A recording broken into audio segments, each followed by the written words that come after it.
Hello everyone, welcome to my YouTube channel. आज हम इस वीडियो में ये भी क्लास 7 का एसएसटी हिस्ट्री सब्जेक्ट का 15 chapter the Mughal empire read करेंगे। तो स्टार्ट करते हैं। Babur attacked India in earlier 16th century. At that time, India was easy prey for any invader. As it was divided into the numbers of small states, these small states were incapable of standing up to any foreign aggression. Delhi had lost glory under Ibrahim Lodi. His persons official opposite him and invited Babur to invade India.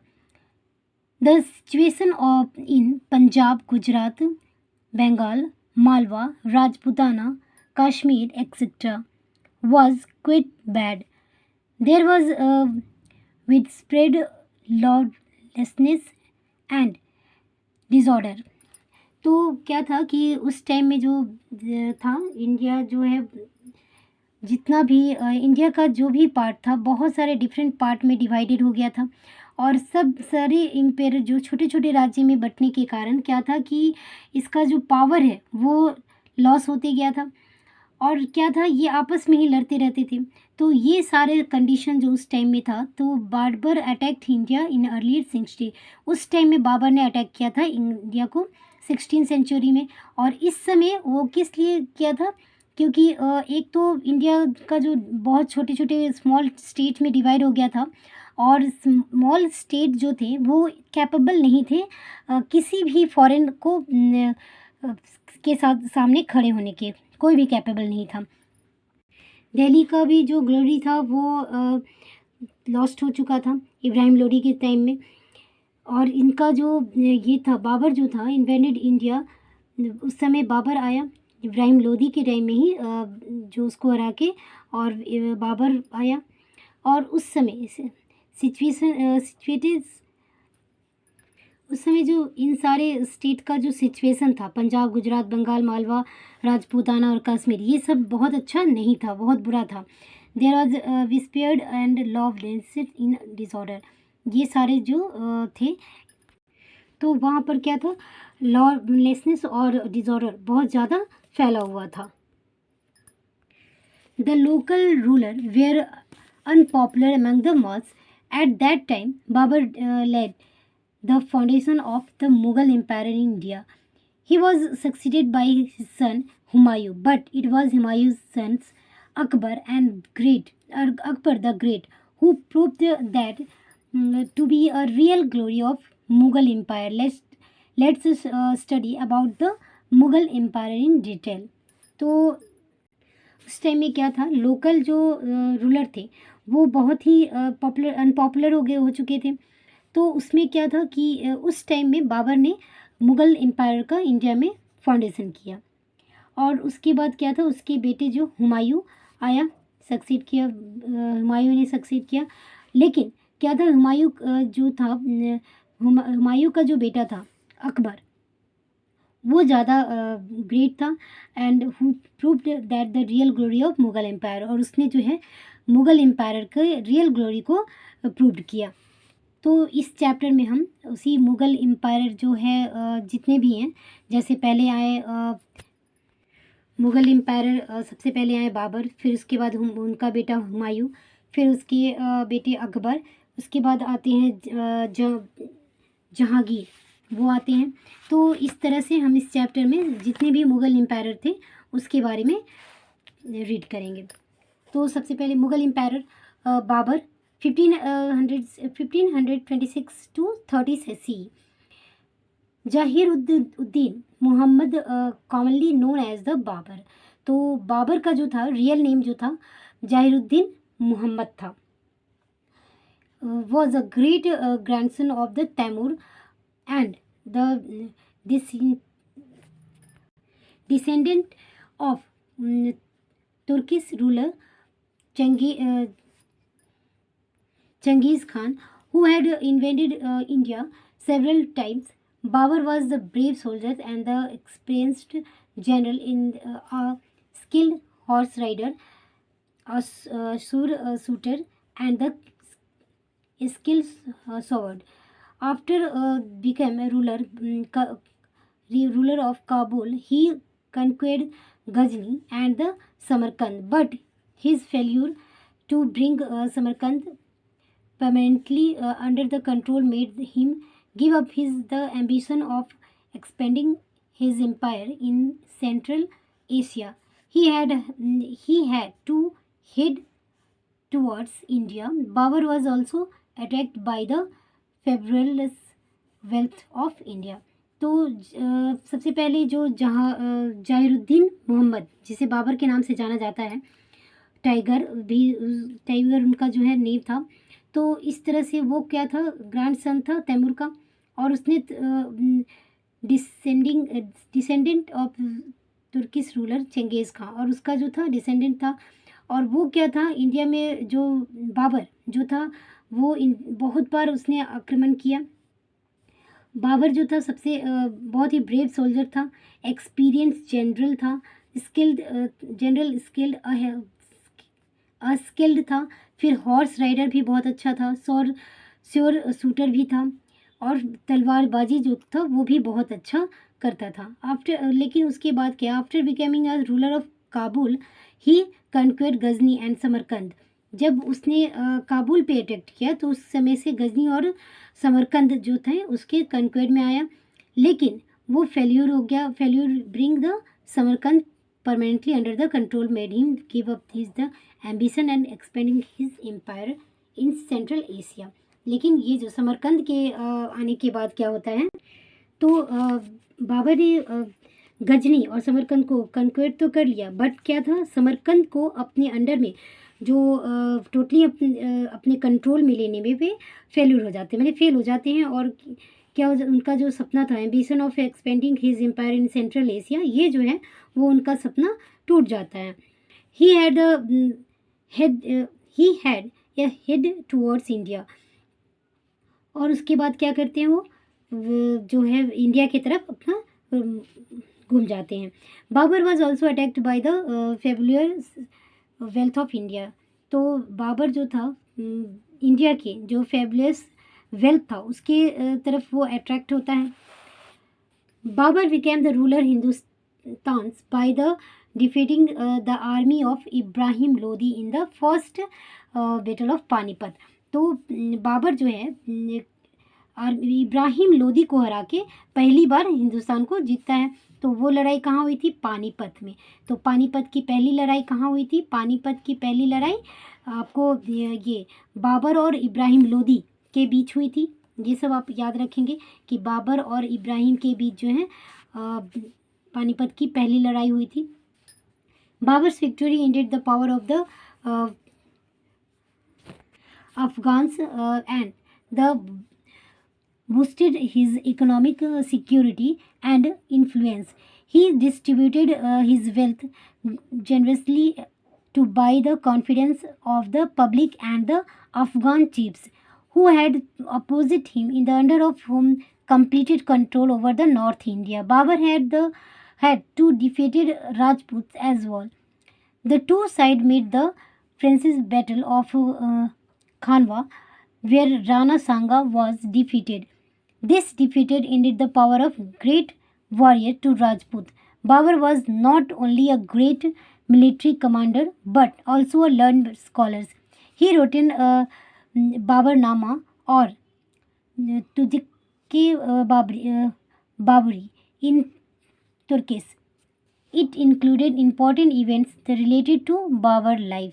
तो बाबर क्या होते हैं कि इब्राहिम लोदी के साथ battle में जीतने के बाद वो पहली बार इंडिया में एंटर करते हैं, और वो क्या होता है, victory of ended the power of Afghan. और इसके बाद क्या होता है, अफगान का पावर जो होता है एंड हो जाता है, और Afghan chief the opposite him उसके अपोजिट हो जाते हैं, और उन्होंने complete in order to have the complete control over the north India, और पूरे नॉर्थ इंडिया पे कंट्रोल कर देते हैं। Babur had the defeated Rajput walls. Babur जो है राजपूत जो को डिफीटेड करते हैं, उसकी जो two side made the French battle of Khanwa. Rana Sanga was defeated. उसके बाद क्या करते हैं, राणा सांगा को बैटल ऑफ खानवा में हराने के बाद वो क्या करते हैं, उसे भी कैप्चर कर लेते हैं। ही defeated the power of great warriors and Rajput, उसे भी वो डिफीटेड हो जाते हैं अपने वॉरियर। तो इस तरह से बाबर क्या होते हैं कि पहले अफ़गानी जो जितने भी थे उसे हटाते हैं और ख़ुद शासन में आते हैं, और उसके बाद वे अपने खानवास में राणा सांगा को भी डिफीटेड करते हैं उसकी। तो इस तरह से वे पूरे इंडिया में फैलने लगते हैं। Babur is not a great, वे केवल अच्छे मिलिट्री कमांडर ही नहीं थे, बल्कि लर्नड स्कॉलर्स भी थे। उन्होंने बाबरनामा और तुजिक के बाबरी इन तुर्किश में लिखा है, जिसमें उनके लाइफ के बारे में, सारे इवेंट्स के बारे में उन्होंने लिखा है। इम्पोर्टेंट जो भी थे उनके लाइफ की, वो सारी बातें उन्होंने बाबरनामा में लिखे हैं। उसके बाद आते हैं हुमायूं, बाबर का बेटा जो है हुमायूं, तो जिन्होंने 1530 से 40 सी एंड 1555 टू 56, यानी कि इस बीच में जो 30 टू 40 में इन्होंने किया। देन उसके बाद वे नहीं थे, फिर दूसरे आए, फिर उसके बाद दोबारा वे आते हैं। तो देखते हैं क्या होता है। Nasiruddin Muhammad Humayun, the eldest son of Babur, तो ये बाबर के जो थे बड़े बेटे थे। तो ये आते हैं शासन में, लेकिन उनके साथ क्या होता है कि innumerable difficulties to retain the Mughal empire, उनको जो बहुत सारी परेशानियों का सामना करना पड़ता है। Babur had gifted separate presence to his other 3 sister, तो बाबर जो थे अपने जो 3 उसके और बेटे थे उसे अलग अलग जो गिफ्ट में प्रोविंसेस दे देते हैं। The army was the commanders of people of different countries language group. Humayun had the inherited the imperial treasury, तो इस तरह से जो हुमायूं रहते हैं वो जो है वो उतने के जितने भी आर्मी थे उसमें जो थे डिफरेंट कंट्रीज़ और लैंग्वेज के ग्रुप के जो आर्मीज़ थे। Humayun has inherited the imperial treasury, उनके साथ जो, तो हुमायूं को बहुत सारी परेशानियों का सामना करना पड़ता है। वे क्या होते हैं कि उनके जो बड़े भाई उनके जो भाई रहते हैं, रिलेटिव रहते हैं, अफ़गान और राजपूत, इन सभी का सामना उन्हें करना पड़ता है। और इन सारी multiplied his problem his own Foley, और ये सारी परेशानियों का सामना उन्हें अपनी खुद की गलती के कारण उन्हें इतनी सारी परेशानियों का सामना करना पड़ता है। और वो परेशानी क्या होती है, he had the addicted to opium, मतलब वे जो होते हैं अफीम, अफीम का अर्थ होता है अफीम, मतलब अफीम के वो आदी हो जाते हैं, मतलब अफीम के नशे में हमेशा रहते हैं, जिसके कारण इन्हें ये सारी जो परेशानियां आती हैं। He had lack the military ability, वे मिलिट्री एबिलिटी को भी मतलब लैक कर जाते हैं। His father had fail to crush the power of Afghan for good, उनके पिता जो रहते हैं वे भी जो अफगान के पावर जो उससे फेल हो जाते हैं। और इस तरह से Humayun was defeated by the Afghan से सासूरी to Chausa and Kannauj and was the force the leave India and take the refuge in Iran. तो इस तरह से जो है शेषासुरी से चौसा के और कन्नौज के युद्ध में वो उससे डिफीटेड होते हैं, और क्या होते हैं, वे ईरान को चले जाते हैं, मतलब यहाँ से पलायन कर जाते हैं और ईरान में जाके, इंडिया से जाके ईरान में अपना साम्राज्य करते हैं। और इसके बाद क्या होता है, 15 ईयर्स के बाद हुमायूं जो है सिकंदरा सूरी, जो कि वीक सक्सेसर था Sher Shah Suri, and the restore the Mughal empire in India once again. तो क्या होता है, इसे हराकर, जो कि एक कमज़ोर शासक था, उसे हरा के फिर से वो मुगल एम्पायर जो है इंडिया में आते हैं। Unfortunately he dead the sleeping for the step of the library building in India ली। तो लेकिन अनफॉर्चुनेटली संजोग बस क्या होता है कि वे अपने लाइब्रेरी बिल्डिंग से, दिल्ली के लाइब्रेरी बिल्डिंग्स के ऊपर स्टेप से, सीढ़ी से गिर के मर जाते हैं। Sher Shah Suri was Afghan, he was given a title of Sher Khan by the ruler of Bihar. उन्हें जो शेषासुरी को जो शेर खान का जो नाम टाइटल दिया जाता है वो इंडिया के बिहार के तरफ से दिया, बिहार के ग्रेजुअली के द्वारा दी जाती है। Bihar and Bengal under the control of defeated Humayun at Chausa. तो बिहार जो और बंगाल ये सब कंट्रोल में आ जाता है शेरशाह सूरी के। He took the title of Sher Shah and establish the efficient administration in India under the arms in provinces. He set up the strong army. He ordered a land assignment of the all cultivable land. He encouraged trade, education, construction, and road, etc. Shah was known as the forerunner of Akbar. तो ये जो थे इन्होंने इतने सारे जो building बनाए, trade का जो इनक्रीज बढ़ावा दिया, शिक्षा, फिर कंस्ट्रक्शन, रोड का बहुत सारे रोड आज भी शेरशाह सूरी के नाम से जाने जाते हैं, जिस रोड को उन्होंने बनवाया है। तो ये जो है फॉररनर ऑफ अकबर के फॉररनर के रूप में जाने जाते हैं।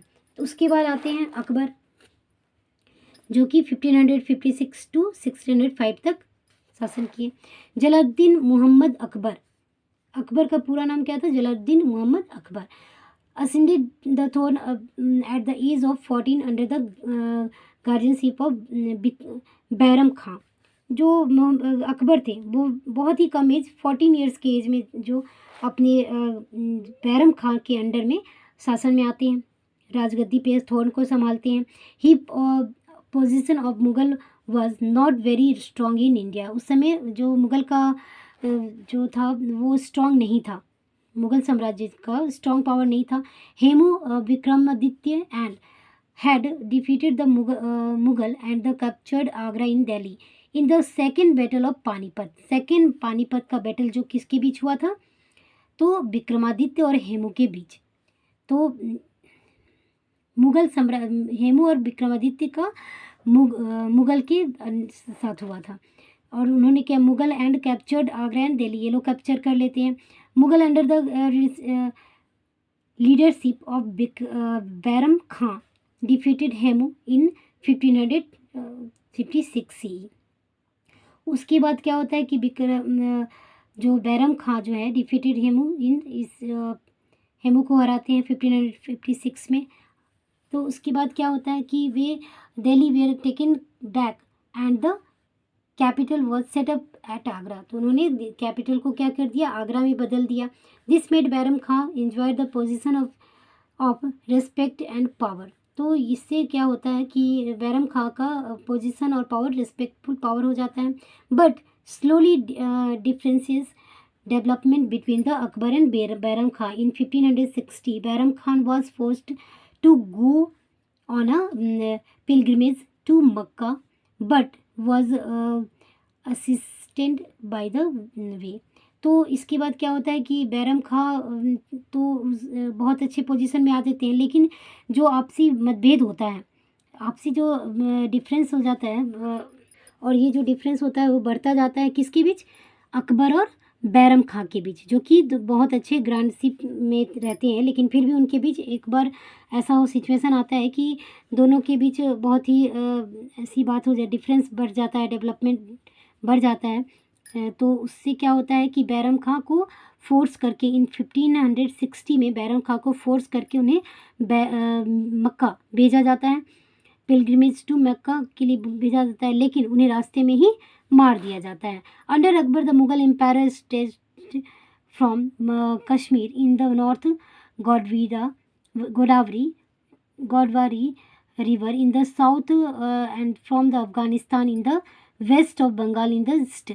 Akbar also conquered Gandwan, Chittor, Ranthambore, Bihar, Bengal, Kabul, Kashmir, Sindh, Deccan and Gujarat. तो अकबर जो है इन सारे पर, तो अकबर ये सारे पे अपना कन्वर्ट कर लेता है। आफ्टर सेटअप द इबादत Khan at Fatehpur Sikri was religious discussion were held every Friday evening. He decided Dine Ilahi Devin Faith in 1582 by the bleeding the good point of all religious like Hinduism, Christianism, Jainism, and other faith will be Islam. Din-e-Ilahi was not a religious but a social religious path to bridge for the difference among the different communities. तो इस तरह से जो इबादत Khan set किया जाता है फतेहपुर सिकरी में, जो कि रिलीजियस डिस्कशन के लिए एवरी फ्राइडे को इवनिंग में तैयार किया जाता है। उन्होंने स्टार्ट किया दीन-ए-इलाही, जो कि डेविन फेथ के नाम से जाना जाता है। और उसमें क्या होता था कि जितने भी गुड पॉइंट्स होते थे, bleeding the good points of all religious, जितने धार्मिक धर्म थे, जैसे किसी एक धर्म पे नहीं, मुस्लिम धर्म पे ही नहीं, जैसे हिंदुज़म में, क्रिश्चियनिज्म में, जैनिज्म में, इन सारे विषयों पर बातचीत होती थी। तो इस तरह से दीन-ए-इलाही जो था किसी रिलीजियस पर्पस के लिए नहीं था, मतलब किसी एक धर्म से संबंधित नहीं था, बल्कि सोशल रिलीजियस पैथ का ब्रिज का काम करता था, जिससे कि डिफरेंट कम्युनिटीज़ के बीच एक पैथ ब्रिज के रूप में काम करता था दीन-ए-इलाही। तो उन्होंने क्या स्टार्ट किया था, दीन-ए-इलाही, जिसमें किसका काम होता था, रिलीजियस पॉइंट पर डिस्कशन होता था। वहाँ पे जितने भी सोशल रिलीजियस पैथ थे उस सब का बातचीत होता था। तो उसके बाद आते हैं हम नेक्स्ट पे।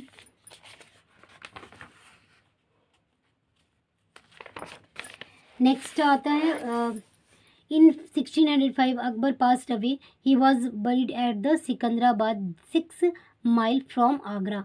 तो उसके बाद 605 में अकबर जो होते हैं मर जाते हैं, और वे बड़ी बहुत दुखी रहते हैं, उदास रहते हैं, जब सिकंदराबाद 6 माइल फ्रॉम एगो। ठीक है, अब उसके बाद ये सिकंदराबाद फोर्ट ये जो बना है, सिरकी was the named Fatehpur Sikri city of the victory after the conquest of Gujarat. सुलेहकुल और universal peace and the harmony was the important path of Din-i-Ilahi. ये जो था दीन-ए-इलाही का मेन पैथ था। अब आते हैं उसके बाद आते हैं शासन में कौन, तो अकबर 9 जेम्स, ये डू यू नो में जान लेते हैं। तो Akbar court was filled with the talented men known as the 9 gems of the Navratna. जो अकबर के दरबार में जो टैलेंटेड व्यक्ति थे, बहुत ही बुद्धिमान जो व्यक्ति थे, उन्हें नवरत्न के नाम से जाना था, और सारे किसी न किसी चीज़ में एक्सपर्ट थे। तो जैसे पहला था Birbal, he was known as his statesmanship and the wit, इसलिए जाने थे बिरबल, इसलिए जाने जाते थे। उसके बाद थे अब्दुल रहीम खान, ये कौन थे, he was the Bairam Khan, son of Bairam Khan, Bairam Khan के बेटे थे, और ये पोइट्री हिंदी में पोइट्री लिखते थे, दोहे और आदिल भी लिखते थे। Receipt in Indian event today, आज भी जिसे हम जानते हैं। तीसरा आते हैं अबुल फजल। अबुल फजल जो थे स्कॉलरशिप हिस्टोरियन थे, और उन्होंने अकबरनामा एंड द आईने अकबरी इन्होंने लिखा है। फिर आते हैं Faizi, he was the brother of Abdul Faiz, he was the great poet and the philosopher, ये फिलोसोफर थे और पोएट थे। He the translated the Bhagavad Gita in Persian, इन्होंने पार्सियन में भगवद गीता को ट्रांसलेट किया था। फिर आते हैं तानसेन, ही was the singer and musician, ये जो सिंगर थे और म्यूजिशियन थे, जो कि एक्सपेक्शनल टैलेंटेड थे, और ये पूरे वर्ल्ड में फेमस थे फॉर द रागा दीपक, इसके नाम से फेमस थे।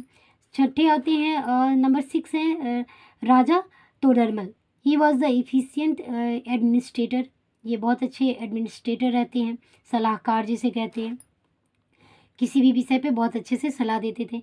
नंबर 7 पे आते हैं राजा मान सिंह, ही was the one of the greatest general Akbar court, ये बहुत ही ग्रेटेस्ट जनरल रहते हैं अकबर के कोर्ट में। फिर आते हैं हुमायूं, हुमम, ये आते हैं, he was the well known as physician की में अच्छे फिजिशियन रहते हैं ये हुमैन। फिर आते हैं Mulla Dopiaza, he was the also great scholars known for the ready wit. Okay, तो इस तरह से अकबर के जो दरबार में रहते हैं ये 9 जेम्स जो थे, 9 रत्न, ये 9 रत्न रहते हैं, जो कि किसी न किसी अपने फील्ड में एक्सपर्ट रहते हैं। ठीक है, उसके बाद आते हैं Jahangir. Jahangir Akbar was succeeded by the son Muhammad Sultan Salim. He ascended the throne in 1605 at the fort of Agra and assumed name Jahangir.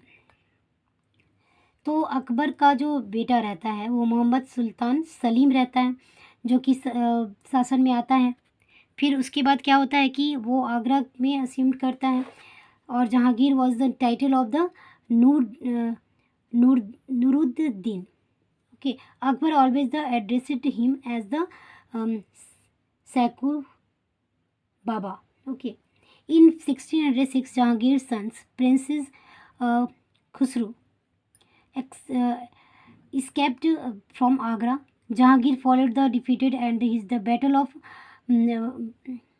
Bhairavi, and the many nobles were they tried to make Khusro at the emperor in the place of Jahangir. Jahangir consolidated the territories of development, the administration system that the introduced by his father, the court cultural and the Mughal flourished under his ruler. He had the kin interested the gardens. Mughal painters reached in the during his time. He married the Noor Jahan, light of the world. तो ये जहांगीर की जो शादी होती है नूर जहाँ से होती है, और ये जो रहते हैं जहांगीर सन प्रिंसेस, तो उससे क्या होता है, इस तरह से अकबर के बाद उनके बेटे जो हैं जहांगीर आते हैं। जहांगीर को जो है वो अकबर आगरा के असीम किए जाते हैं, और जहांगीर को होल्डर ऑफ वर्ल्ड के नाम से जाना जाता है। और इन्हें जो ये title the title of Nooruddin light of faith ये भी दिया जाता है, मतलब लाइट ऑफ फैथ कर ये जो टाइटल दिया गया। अकबर उन्हें एड्रेस्ड हिज एज द सेखू बाबा। अकबर जो है उन्हें अपने बेटे को हमेशा, अकबर उनके जो बेटे थे सलीम, उन्हें जो है हमेशा जहांगीर जो है उन्हें सेखू बाबा कहकर पुकारते थे। उनके 2006 में क्या 16,006 में क्या होता है कि जहांगीर के बेटे जो प्रिंस जो खुसरू है रहते हैं, वो क्या होता है कि वो आगरा चले जाते हैं, भाग जाते हैं, और वहाँ उन्हें डिफीटेड किया जाता है बैटल ऑफ बैरावाल में। और उसके बाद कुछ जो नॉवेल्स हैं वे चाहते हैं कि खुसरू को क्या है एम्पायर बनाया जाए जहांगीर के बगल में, जहांगीर के जगह पर। Jahangir consolidated the history of development of the administrative system as the introduced by the his father. जो अपने पिता के द्वारा दिए गए एडमिनिस्ट्रेशन को वो ही कंसिडर करते हैं।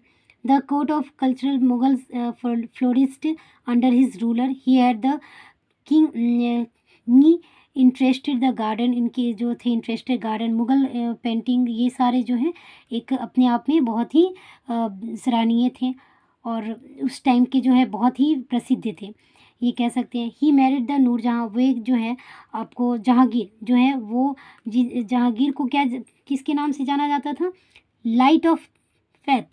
ओके, और उनकी जो शादी हुई थी नूर जहाँ से, उन्हें क्या किस नाम से जाना जाता था, लाइट ऑफ वर्ल्ड। तो लाइट ऑफ वर्ल्ड और लाइट ऑफ फैथ, ये दोनों को समझना होगा कि लाइट ऑफ फैथ किसे कहा गया है, जहांगीर को, और लाइट ऑफ वर्ल्ड जो किसे कहा गया है, नूर जहाँ, उनकी वाइफ नूर जहाँ को लाइट ऑफ वर्ल्ड कहा गया है। Jahangir started the war with the Rajput के साथ फिर से जो है वार स्टार्ट करते हैं। The Afghan army of the Bengal opposed the authorities of Mughal. The disturbance in the Deccan could not the controlled. तो डेक्कन के जो है डिस्टर्बेंस के कारण वो कंट्रोल नहीं कर पाते हैं। Jahangir dead in 1625 due to excessive drinking, extensive drinking, and his son Shah Jahan succeeded his throne। तो क्या है जहांगीर क्या होते हैं 1627 ईस्वी में मर जाते हैं। क्यों मरते हैं, ओवर ड्रिंकिंग के कारण और अपने बेटे के कारण, अपने बेटे के परेशान होकर और बहुत ज़्यादा ड्रिंकिंग करते हैं जिसके कारण वे मर जाते हैं। शाह जहाँ सक्सीडेड द थ्रोन, उसके बाद जो है शाहजहाँ उनके थ्रोन को संभालते हैं।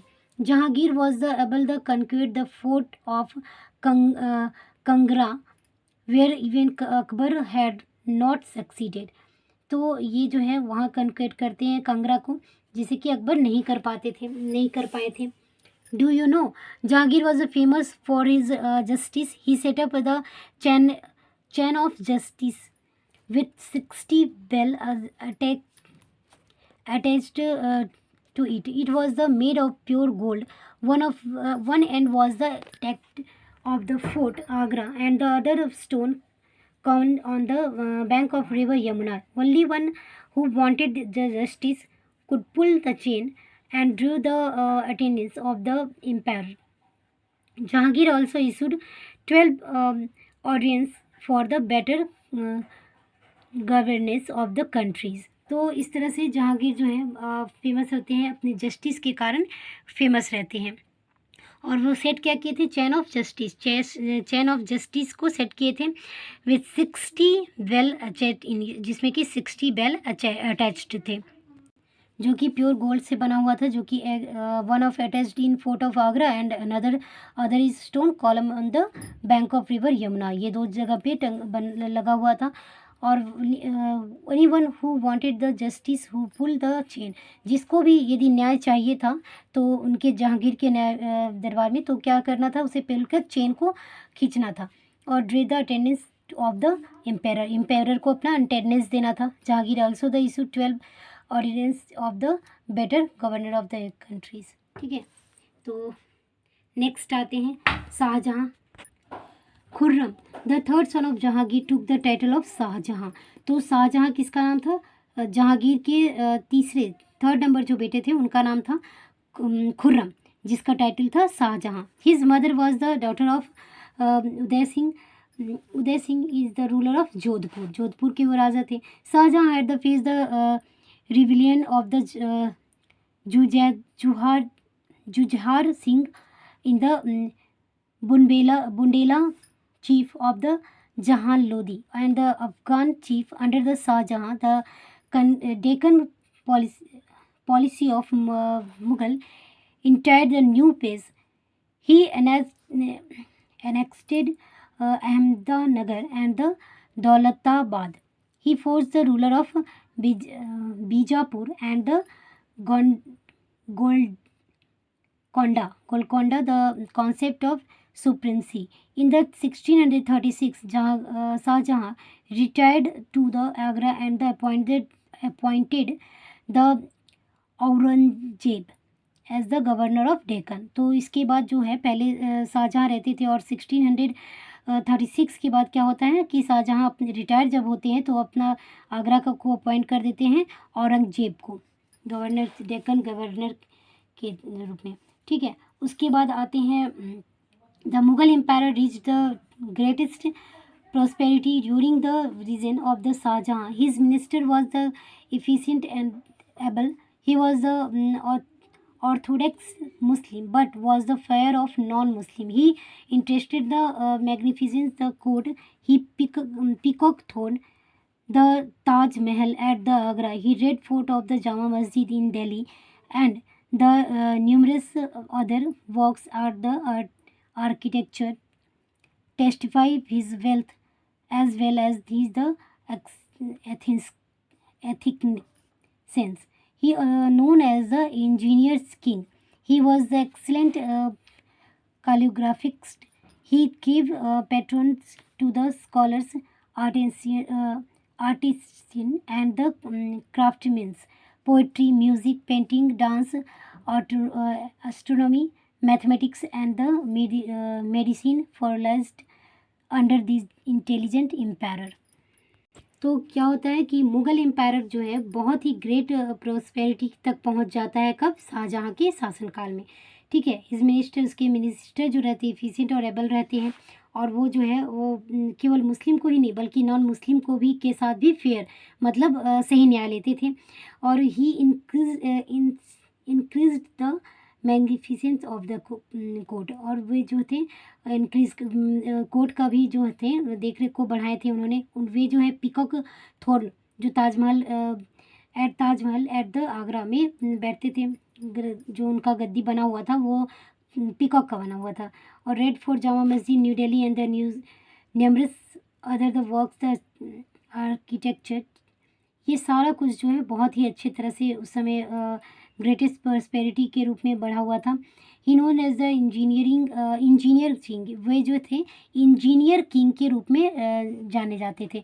तो ये सब जो है ना, ये आपको ध्यान रखना है कि इंजीनियर किंग किसे कहा गया है, तो आपको शाहजहाँ को कहा गया। तो ये सारे जो हैं शाहजहाँ को कहा गया है, तो ये सब आपको ध्यान रखना है किसे कहा गया है। और ही वॉज एन एक्सीलेंट, वे जो थे एक्सीलेंट कार्लियोग्राफिस्ट थे। और ही गेव द पैट्रोनिज्म और टू द स्कॉलर्स, ये सारे को वे बढ़ावा देते थे। ठीक है, medicine, poetry, music, painting, dance, astronomy, ये सारे को बढ़ावा देते थे। इन सितंबर 1657 शाहजहाँ फिल हिल बीमार पड़ते हैं। Immediately his son started making preparation for the capturing the throne. In 1658, Aurangzeb took over the throne and impressed his fathers, who died in captivity in 1666. तो 1657 में वे बीमार पड़ते हैं और इमीडिएटली क्या करते हैं, उसके बेटे जो रहते हैं वो कैप्चर करना, प्रिपरेशन करना, मैंने मोहताज कैप्चर करना, थॉर्न को कैप्चर करना शुरुआत कर देते हैं। और क्या करते हैं, 1658 में जो है वो थॉर्न संभाल लेते हैं। और उसके बाद जो है 1666 में जो है शाहजहाँ वो डेथ कर जाते हैं। फिर आते हैं औरंगजेब शासन में। तो औरंगजेब कब से रहते हैं, 1658 टू 1707 तक। तो ये after capturing Agra, Aurangzeb conquered himself as the emperor. His assumed the title of Alamgir. ठीक है, आलमगीर के रूप में इन्हें टाइटल दिया जाता है। He abolished the island duty the octroi the pieces of subject. देखिए, ठीक है, तो ये राहदारी और क्या था, पंडारी, ये सब जो था सब्जेक्ट के ऊपर क्या था, फॉलिस्ट आइलैंड बनाए थे। He was the Muslim fanatic and the opposite religious tolerance. He the discontinued the practice of the inquired. तो ये क्या करते हैं, he discontinued the practice of increasing the kalima on the coin. ये जो है इसको डिसकंटिन्यू करते हैं। और क्या करते हैं, celebrate the new year day, जिसको हम नौरोज के नाम से जानते हैं। He rule was the period the classes war the different part of the India. The revolt the Rajput proved very harmful for him. The Maratha had become very powerful under Shivaji. Aurangzeb sent Shasta Khan and the governor of Bengal the fifth against the Shivaji, but Shasta Khan was the defeated. Aurangzeb invited Shivaji to Agra to the Fort Tog, where there was the imprisoned Shivaji. Somehow the managed to the escape from the prison.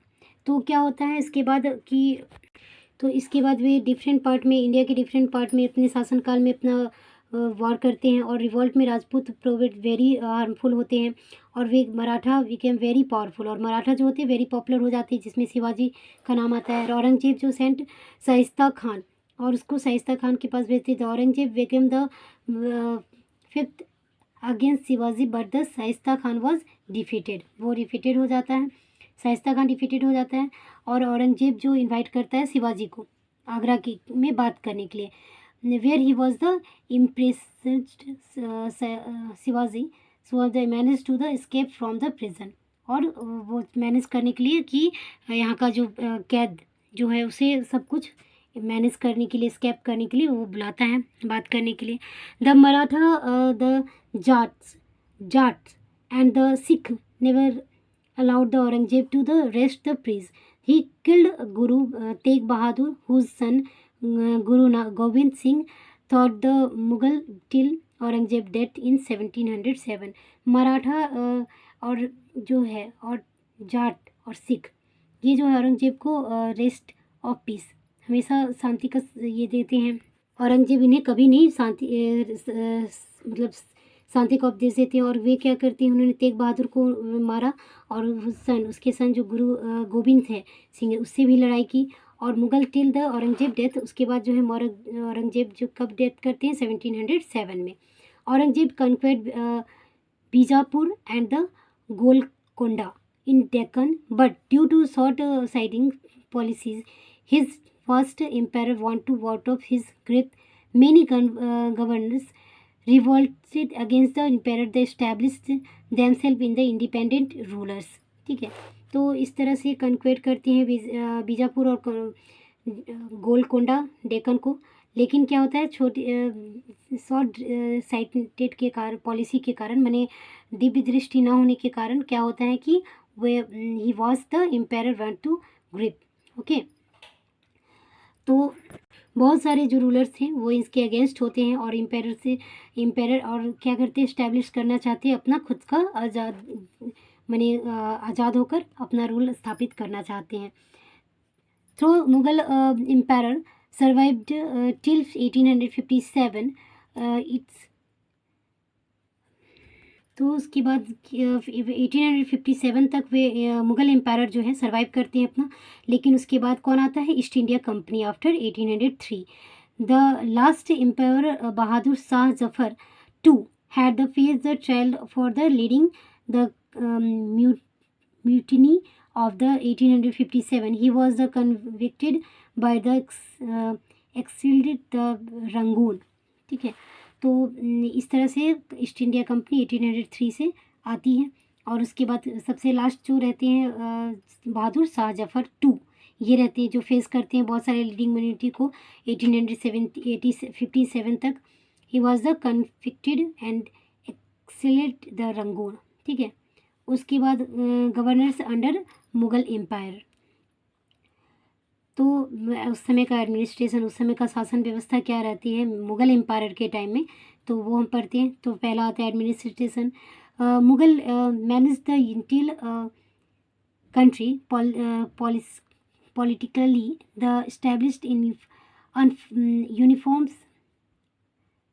system for the administration with the combination for the both Indian and Persian system. They believed in the supreme authorities of of the king. The strong army of efficient ministry assisted the emperor.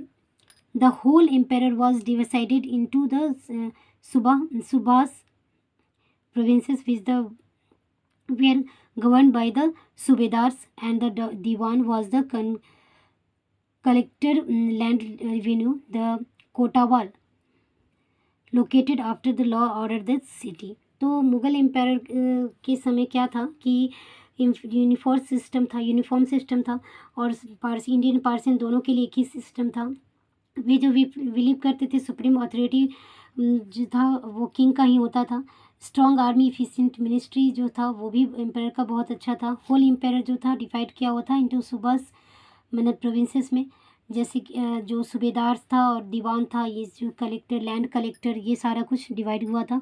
After introduce the mansabdari system based on the rank the position in the official hereditary, the mansabdar were the responsible for the both civil and the military administration. Akbar ने क्या था, mansabdari system के ऊपर rank basis position को official hereditary की थी, जिसमें mansabdari were the responsible for the both civil और मिलिट्री, दोनों के लिए मनसबदारी दार जो थे वो रिस्पॉन्सिबल होते थे। Society and economy. सोसाइटी जो था दो लेवल में डिवाइड था। Nobility high official norm the upper classes and the live the life of luxury, the lower class of the agricultural and the other lowly jobs. तो higher class में जो थे वो लग्जरी लाइफ लिव करते थे और official upper class में थे। देन जो लोअर क्लास में थे वो एग्रीकल्चर और अदर लोअर जॉब में थे। They divided the miserable condition of the main sources of the state income was the from the land revenue, which was fixed on 1/3 of the produce, जो 1/3 जो था produce का वो pay करना था. State as known as the khalisa. Trade was well developed on the Indian goods were exported and the different part of Asia, Africa and Europe. Many foreign companies like the Portuguese guys, the Dutch and the English was the involved the trading. His the Mughal emperor encouraged trade by building sarais roads. ठीक है, ये जो है मतलब foreign trades भी बहुत सारा develop हुआ था और जो था बिल्डिंग जो सराइज और रोड्स के द्वारा होता था. रिलीजियस मुग़ल एम्पायर में क्या था, जो एम्पायर्स फॉलोड इस्लाम धर्म को फॉलो करता था. Akbar was the first Mughal rule the adopt the policy of the religious tolerance sulh kul towards after the religious built the strong empire in India.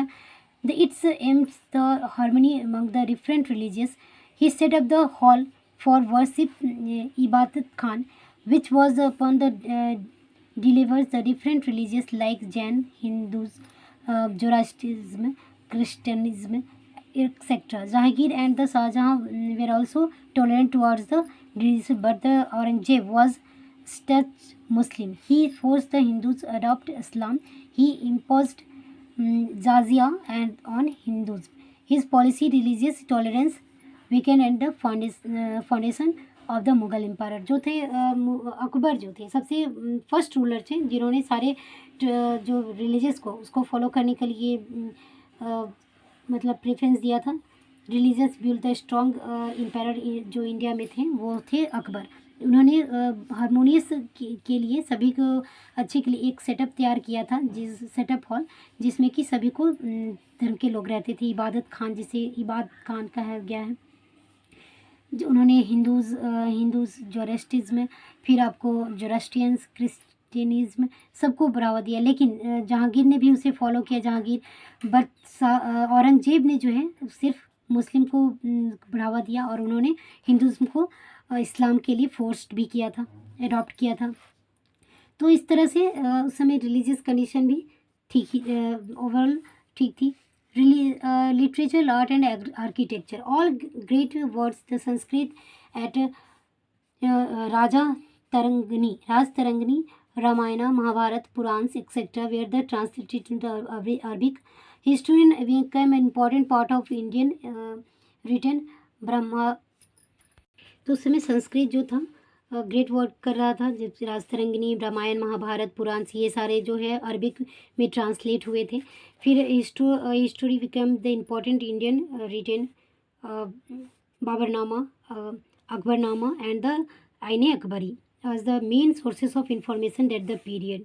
ये जो है मेन सोर्सेस है इस पीरियड के बारे में सारे कुछ जानने के लिए.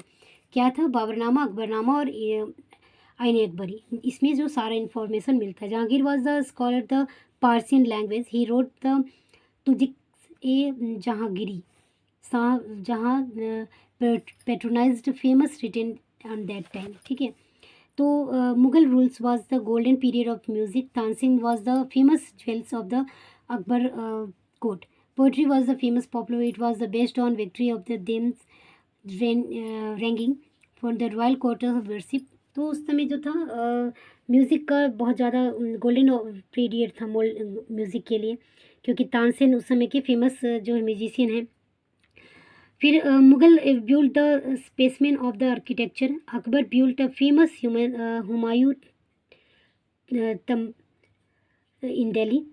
तो हुमायूं तंब जो है वो बना है दिल्ली में, अकबर के द्वारा बनवाया गया. फतेहपुर सिकरी, बुलंद दरवाज़ा नियर आगरा, ये सारा कुछ जो उस समय का आर्किटेक्चर का जो स्पेसमैन बहुत ही फाइन एग्जांपल मिलता है देखने को. तो Jahangir build the garden like Shalimar Bagh, but the Shah Jahan was not known as the engineer empire. तो इंजीनियर एम्पायर के नाम से वो जाना जाते हैं. कौन जाना जाता है इंजीनियर नेम से? जहांगीर. ओके, शाहजहाँ जो है जहांगीर एम्पायर इंजीनियर एम्पायर के नाम से जानते हैं. He built a Red Fort, Jama Masjid and the world famous Taj Mahal.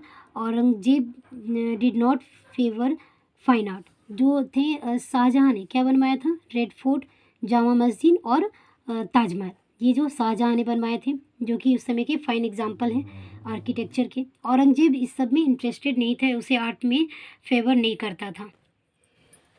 The pending of the Mughal period was the synthesis the India Persian schools of art best beside being the patrons, the painters. Jahangir himself was a well-known painter. He the literature, music, paintings, architecture, all were the gents during the Mughal Empire. ये सारा कुछ जो बहुत अच्छा ही उस time में था। Decline the Mughal empire, कैसे डिक्लीन होता है Mughal empire? The strong point of Mughal empire were the religious tolerance, human approach, skillful diplomacy, and the administrator.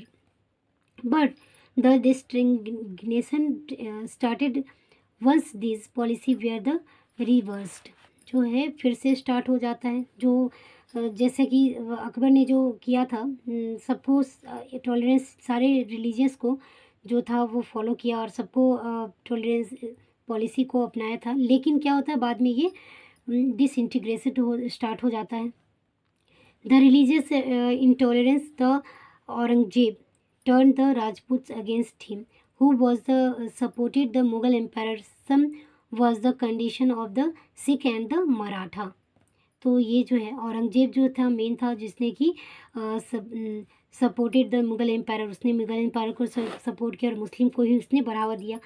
Mughals did not have any rule the successor of the enhance. The death of each rulers resulted in the bloody wars and the conspiration of nobles. जो था Mughal empire जो था जो success कर रहा था केवल rule death के बाद, और उसके ईच रूल रिजल्टेड बड़ी वार, माने आपसी खून से जो नेक्स्ट जो था वो स्टार्ट हो रहा था, जो कि ये सारा कुछ मेन रीज़न था। Weak the efficient successor Aurangzeb provided the open invitation for the internal revolve and the foreign invention. जो था मेन था जो औरंगजेब, जिसने कि क्या किया था, invention of the internal reveal और जो फॉरेन इन्वेंशन को भी सपोर्ट किया।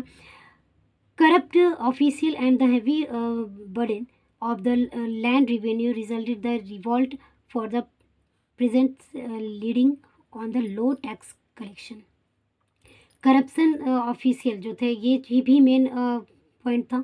हैवी बर्डन, बहुत ज़्यादा बर्डन जो था लैंड रेवेन्यू के ऊपर, बहुत ज़्यादा बर्डन जो था 1/4 जो पे करना था, ये सारा कुछ जो था मेन था। फिर क्या था, leading of low tax collection, present leading और टू लो कलेक्शन, ये सारा भी था।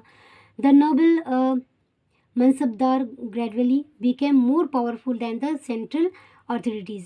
They started establishing independent state, the Hyderabad, Awadh, Bengal, etc. जो ये भी था पावरफुल, जो सेंट्रल अथॉरिटी था, ये स्टार्ट कर देते हैं इस्टेब्लिश करना अपना इंडिपेंडेंट स्टेट के रूप में, है ना।